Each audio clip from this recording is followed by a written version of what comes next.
हा जो आहे मी फोडणीला टाकला आहे तेल आणि त्यात कांदा, एक कांदा होता आणि थोडीशी कढीपत्ता फोडणीला घातला आहे मच्छी कढीला. जो आपण फ्रान्स मच्छी कढी बनवणार आहोत त्याच्यासाठी. हा मस्त असं गुलाबी रंग आलेला आहे कांद्याला. तर आता त्याच्यात आपण ॲड करूया हा जो मी वाटून तुम्हाला दाखवलं होतं ना, त्याचं वाटण केलं आहे. आता हा टाकायचं आहे यात. मस्त असं तडतडतो आहे. थोडंसं बारीक करून गॅस मस्त असं परतून घ्यायचं. मस्त असं फ्राय करायचं मसाल्याला एकदम तेल सुटेपर्यंत छानपैकी असं.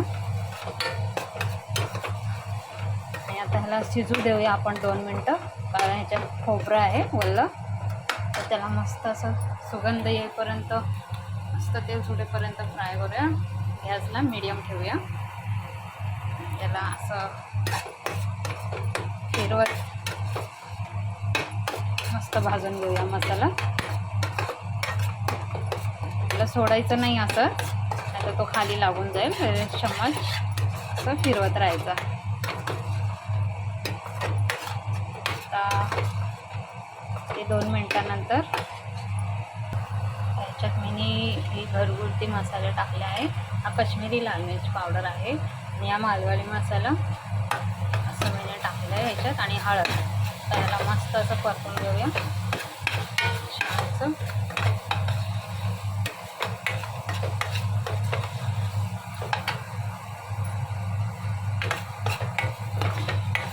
बघा तेल सुटत आलेलं आहे मसाल्याला छान. हा मसाला जो आहे एकदम असं छान असं भाजून घ्यायचा. पण मिरच्या वगैरे टाकल्यात ते छान असं भाजलं पाहिजे.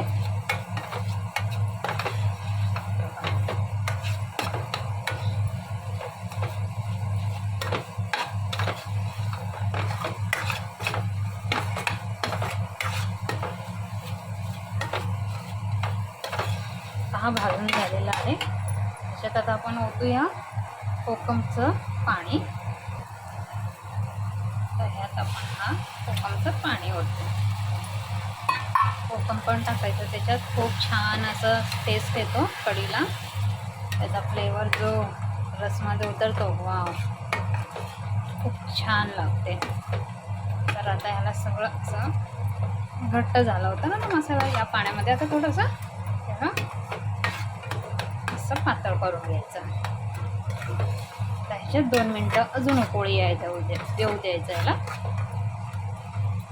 कोकमचं पाणी खूप मस्त असं मसाल्यामध्ये मुरलं म्हणजे छान असा स्वाद येईल. आता आपण ह्याच्यात ॲड करणार आहोत फ्रान्स. हे बघा, हे असं मस्त मोठे मोठे फ्रान्स आहेत. ह्याच्यात आपण टाकूया. हे झालं ह्याच्यात मस्त. तुम्हाला जितकं ग्रेव्ही हवे ना तितकं तुम्ही त्याला पाणी टाकून थिक किंवा असं पातळ असं करू शकता.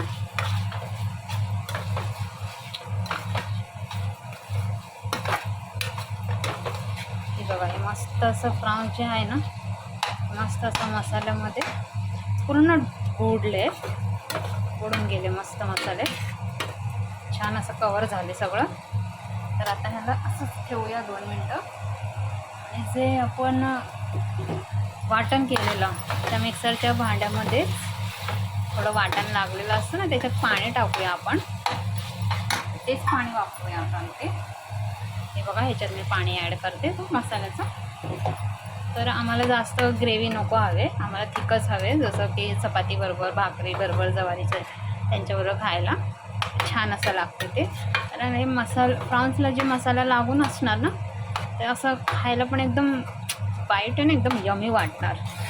एक बाईटला छान असं येणार स्वाद. तर आता ह्याला आपण असं 20 मिनटं असंच मंद आचेवर शिजून घेऊया. तेच छान असं शिजेल. ठीक आहे. ओके, मी नंतर दाखवते तुम्हाला की हे कसं रेडी झालं आहे.